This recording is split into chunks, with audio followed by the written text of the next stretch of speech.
De que forma a prática espírita favorece a sua saúde física e mental? A Web Rádio Meimei apresenta Saúde, Espiritualidade e Você. Bom dia, meus queridos ouvintes, internautas que nos acompanham aqui na Web Rádio Meimei. É uma enorme satisfação estar com vocês no programa Saúde, Espiritualidade e Você. Meu nome é Ricardo Cavalcante, eu sou membro da Associação Médico Espírita de Botucatu.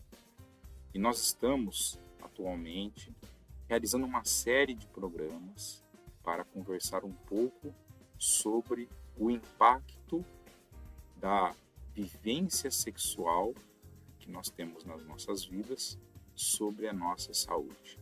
Esse é um programa, para aqueles que estão chegando aqui pela primeira vez, em que nós buscamos olhar os aspectos da saúde mediante os conhecimentos trazidos pela doutrina espírita.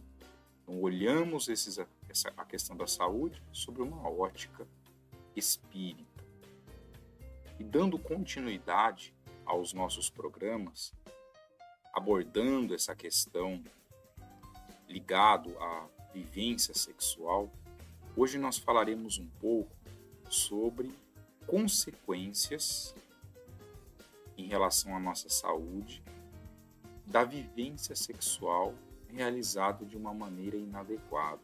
No programa passado, nós colocamos a vocês um ponto muito importante que nos é trazido pela doutrina espírita, de que para a vivência sexual é extremamente importante que haja entre o casal, entre aqueles parceiros que vão se juntar sexualmente, que vão se unir sexualmente, um sentimento, especialmente o sentimento de amor, unindo essas duas pessoas, de maneira que a vivência sexual, a prática sexual dentro daquele casal é uma consequência, é uma manifestação do amor que está estabelecido, que está sendo construído entre essas duas pessoas.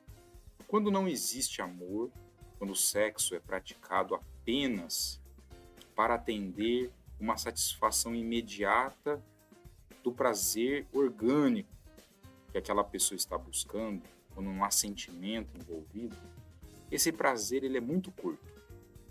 E isso faz com que a pessoa busque múltiplos parceiros sexuais. Essa é uma realidade que nós vivemos.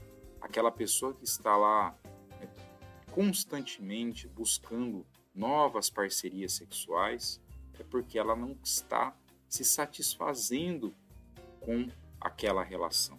Porque quando nós temos o amor, a satisfação gerada pela questão sexual ela é duradoura. Então o indivíduo não tem essa necessidade de ficar buscando múltiplos parceiros. Buscar múltiplos parceiros pode ser algo bastante problemático na vida das pessoas. Por quê? Porque isso pode ter um impacto direto na saúde. Quando nós olhamos para a saúde física, saúde do corpo físico, saúde orgânica, nós temos as chamadas infecções sexualmente transmissíveis. No passado, elas eram chamadas de doenças sexualmente transmissíveis, ou seja, doenças infecciosas que são transmitidas durante o ato sexual. Temos várias dessas doenças. A doença mais comum que tem no nosso meio, que existe no nosso meio, é a infecção pelo HPV, papiloma vírus humano. Uma infecção bastante presente na população. Existe uma quantidade muito grande de pessoas que são portadoras do vírus e que acabam desenvolvendo algumas lesões nos seus órgãos genitais. Lesões que parecem se assemelham a uma verruga. Esse é o clássico, conhecida popularmente como crista de galo. Essa é uma doença extremamente comum, sexualmente transmissível na população. De modo geral, é isso que ela causa. Ela é uma doença benigna. O tipo de vírus que está sendo transmitido leva a uma doença benigna, que são essas verrugas. Mas, eventualmente, o vírus que está sendo transmitido, ele pode ser um vírus mais agressivo. e ele pode causar doenças bem mais graves, como, por exemplo, o câncer de colo de útero, um dos principais tipos de câncer que são vistos nas mulheres. Um câncer que ele é completamente prevenível, mas que está relacionado à prática sexual, porque é através do sexo que o indivíduo vai transmitir, então a pessoa adquire dessa forma, e isso pode levar a essa doença, o câncer do colo de útero.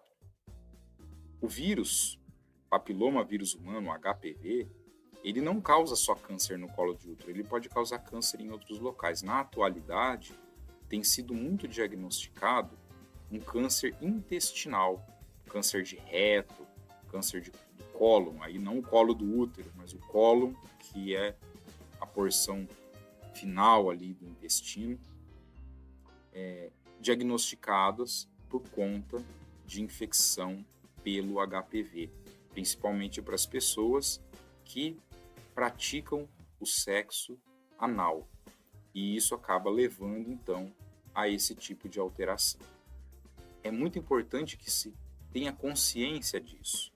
É claro que muitas pessoas podem se perguntar assim, puxa vida, né? Mas são só as pessoas promíscuas que adquirem, pessoas que têm os múltiplos parceiros, isso é o chamado de promiscuidade.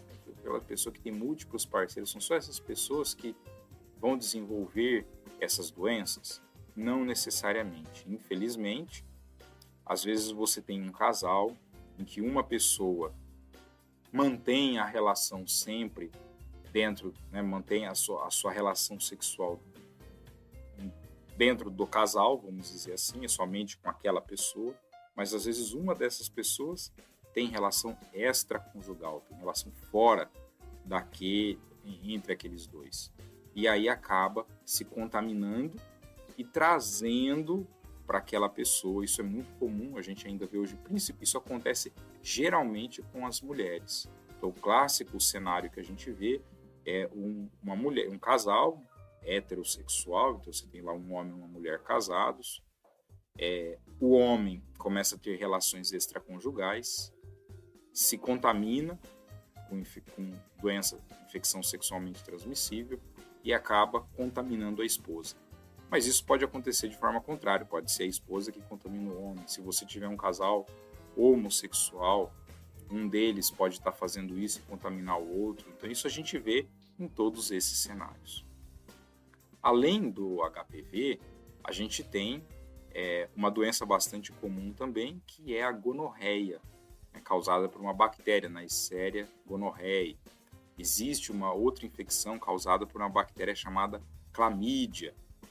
Existe uma outra que é bastante comum, que é a sífilis. A sífilis, que era uma doença que até um tempo atrás estava um pouco esquecida, tinha pouca transmissão, mas com esse comportamento que na humanidade nós passamos a assumir, desta liberdade sexual, das pessoas saírem tendo relação umas com as outras, sem muito compromisso, isso foi fazendo com que a sífilis recrudescesse, ou seja, uma doença que ela voltou a se tornar muito importante para a humanidade. Hoje a gente tem um número muito grande de pessoas que sofrem com a sífilis.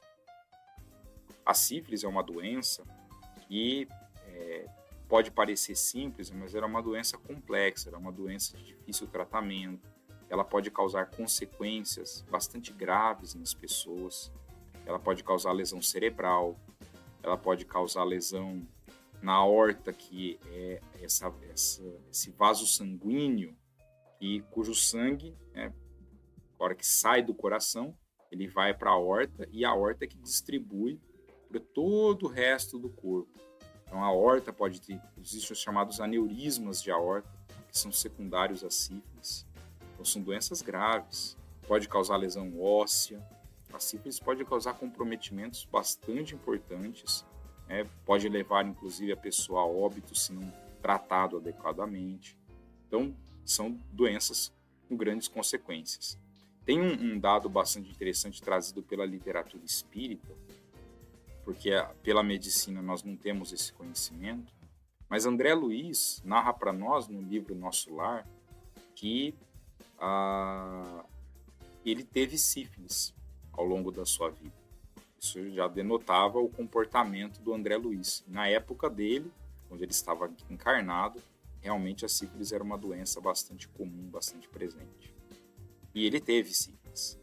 E Henrique de Luna, que foi o médico que o atendeu lá no nosso lar, né, quando ele é recebido lá no mundo espiritual, no nosso lar, o Henrique de Luna coloca o seguinte, que o câncer intestinal, a obstrução intestinal que o André Luiz teve e que foi responsável pelo seu desencarne, tinha como uma das suas origens a sífilis que ele havia apresentado antes.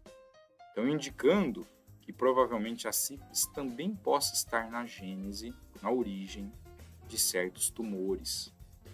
Provavelmente, a gente ainda vai aprender muita coisa nova sobre a sífilis que no passado não foi possível descobrir certas relações, certas consequências, mas que provavelmente é uma doença causada por uma bactéria, que é o Treponema pallidum, e que pode ter consequências muito graves.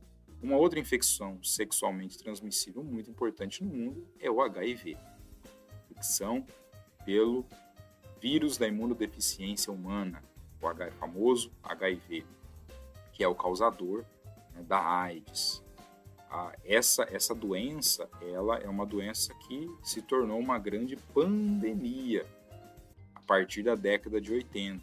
Então, começa com casos restritos e ela foi se expandiu para o mundo todo. O Brasil, hoje, sofre um processo muito grande de infecção que atinge todo o território nacional. Então, por muito tempo, era uma doença que era mais restrita às pessoas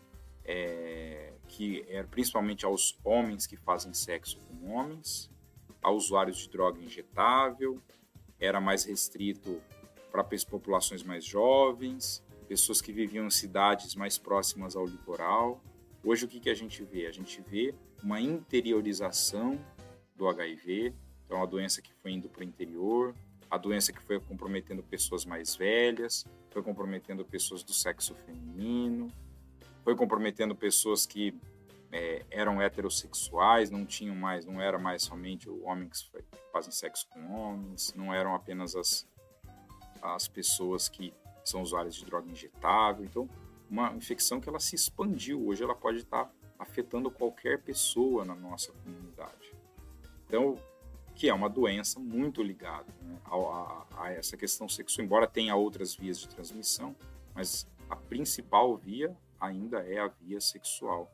Inclusive, Emmanuel, certa vez, ele relatou que essa grande expansão do HIV, isso o Chico relatava, né, que Emmanuel dizia que essa grande expansão do HIV se dava justamente por este comportamento sexual completamente inadequado que as pessoas estavam assumindo, essa questão do sexo livre, vamos sair tendo relação com qualquer pessoa, múltiplos parceiros, quer dizer, usando o sexo para atender apenas sensações fugazes, né? Sensações transitórias do corpo, apenas um prazer passageiro para o corpo e não buscando o sexo como uma maneira de união, né? De estabelecimento do amor, né? De um sentimento mais construtivo para o indivíduo. É muito importante que a gente entenda que essas são consequências diretas da prática sexual, dessa vivência sexual de múltiplos parceiros, e que, consequentemente, pode levar a pessoa a muitos adoecimentos. Algumas pessoas podem questionar assim, puxa vida, né? Mas existem formas da gente prevenir essas doenças, mesmo para essas pessoas que praticam o sexo com múltiplos parceiros? Sim, isso existe. A medicina avançou em relação nesse sentido, e a grande barreira que a gente tem é o uso do preservativo. Tanto o preservativo masculino quanto o preservativo feminino, ambos auxiliam nessa prevenção, mas a grande dificuldade que se tem é a adesão das pessoas ao uso desses preservativos, porque de modo geral as pessoas não querem utilizar, porque pode gerar um certo incômodo, pode atrapalhar um pouco a relação, e isso faz as pessoas muitas vezes praticam o sexo sob o uso de certas substâncias, então, sob o uso de álcool, sob o uso de drogas ilícitas. E naquele momento, muitas vezes a pessoa não está com a sua, vamos dizer assim, com a sua razão, com a sua consciência plena para perceber da importância do uso do preservativo. Muitas vezes acabam fazendo aquela prática sexual e não usam adequadamente o preservativo e acabam se contaminando. Então isso é uma das situações que a gente vê no nosso dia a dia e que são realmente consequências importantes, consequências graves. É claro que a recomendação, vamos dizer assim, a orientação que a doutrina espírita nos traz em relação a isso é justamente nós nos educarmos em relação a essa vivência sexual, ou seja, não é salutar a gente sair por aí tendo múltiplos parceiros. Embora a doutrina espírita, e isso é muito importante, que a gente sempre deixe claro isso, a doutrina espírita, ela não é uma doutrina que impõe nada a ninguém. Ela nos ensina a realidade, ela mostra para nós a realidade. E cabe a cada um de nós, mediante o nosso livre-arbítrio, mediante os nossos valores, mediante aquilo que nós buscamos para a nossa vida, nós aceitarmos ou não aquela recomendação, aquela realidade que ela está mostrando. Então a doutrina espírita não obriga ninguém a nada, mas ela vem nos trazer, olha, se a gente abusar dessa vivência sexual, tendo múltiplos parceiros, tal, isso não vai ser positivo para nós.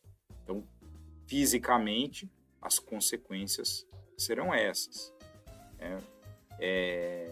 E isso a própria medicina, a própria ciência traz, né, essas consequências orgânicas. Não é nem a doutrina espírita só que está colocando isso para nós, né, mas reforça esse achado que a ciência traz desse comportamento quando nós adotamos isso. E por isso que a doutrina espírita nos orienta assim, olha, é melhor que você não saia tendo relação com todo mundo, mas que você procure ter relação com aquela pessoa com a qual você tenha um sentimento, com a qual você constrói um amor, que você estabelece uma relação de vínculo, de afetividade, porque isso é mais salutar para o indivíduo. No próximo programa, nós conversaremos melhor sobre consequências emocionais e espirituais da vivência sexual, né? Principalmente relacionada ao abuso sexual. Mas é importante também a gente lembrar que não apenas o abuso, né, mas a castração, ou seja, você simplesmente abolir o sexo da vida, pode também não ser salutar para essa pessoa. Em termos fisiológicos, em termos orgânicos, a castração não vai ter tantos problemas, mas as suas consequências serão mais de ordem emocional e espiritual. E aí, no próximo programa, nós estaremos conversando sobre essa questão e compreendendo um pouco melhor como que isso acontece nas nossas vidas. Portanto, fica para esta semana, para a nossa reflexão, nós lembrarmos desta mensagem, desse recado para as nossas vidas. E antes de terminar, sempre frisando, foi o que nós conversamos bastante no primeiro programa que nós fizemos sobre essas questões sexuais, de que nós não podemos, não devemos fazer qualquer tipo de julgamento às pessoas por conta das suas escolhas, seja quais forem as suas escolhas, e incluindo as suas escolhas relacionadas às questões sexuais. A gente jamais deve fazer qualquer tipo de julgamento em relação a isso, porque nós